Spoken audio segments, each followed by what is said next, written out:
In terms of the technology itself, it's pretty. You've got a lot of heavyweights now involved, right? The Ethereum development team, for instance, there are a lot of big computer scientists that are coming into the picture. So the technology itself is not the challenge. The real challenge now is linking the technology or making the technology relevant to current world processes and how business is done today. So that's the bridge that nobody's building. And to build that bridge, you need industry experts to come into the field, and that's the part that's missing. So we don't see enough ex-bankers who've lived and breathed the friction that exists in the existing financial system coming out and saying, look, I understand this blockchain technology, I can see where we can innovate, and let's do something about it. Autonomous is in the business of converting a certain section of corporate law pertaining to incorporation of companies, private limited companies, the governance, the asset management of private limited companies in Singapore. We do this by deploying the company itself as a smart contract. So you've got two sides of the business. You've got the digital side, which is driven by blockchain smart contracts because the company smart contract is deployed. And then you've got the analog layer. So whatever that is done on the company smart contract is then also filed with the local authorities like ACRA, for instance. In the traditional corporate secretarial service, you don't have digital signing, you don't have legal workflow verification, for instance. Now, what do I mean by that? So as I said, for an asset transfer, there's a share transfer form and then there's a board resolution.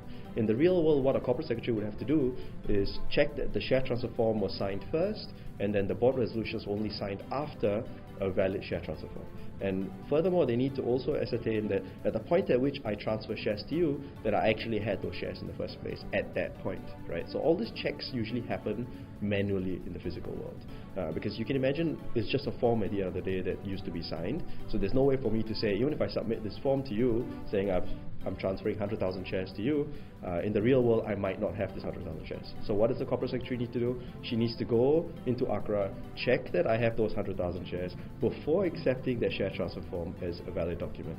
And then that board resolution, the second document, right? Where can things go wrong there in the traditional world? You can have a director signing off on that board resolution who was not the director at the point of signing that document. And maybe the appointment was in the process but was not done yet, for instance. Because these are all traditional paper-based processes, right? So that's why you can have all these problems. So with what we've built, all this is automated. So there's no way I could sign a board resolution, because when I trigger a board resolution, which itself is a smart contract, it will trigger a call to the company smart contract and say, hey, give me the current board of directors and give me the signing rules of this board resolution that I'm trying to create.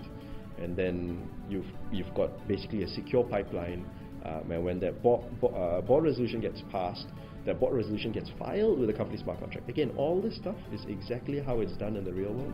We just made it digital. It's not straightforward, but when we developed the application, we developed what I like to say is a protocol agnostic approach, where as long as we have the smart contract functionality, we are okay.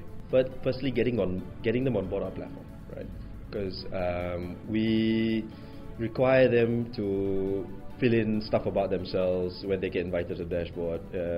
We ask them to save their private key, for instance. So you can imagine there are people that are not necessarily used to this, right? So that is the number one problem. Number one problem is just that initial introduction to saying, hey, this private key is going to be your digital signature, please keep it safely. That already is a challenge. The next challenge is in some countries, we need to be mindful of the fact that digital signatures might not be accepted. And if digital signatures are not accepted, then we need to find a way to circumvent that, right? I think what we really need now is a viable solution for the payments part of the solution. We don't touch payments simply because you need a buy-in from a big organization. You need a financial institution, otherwise it's not going to work.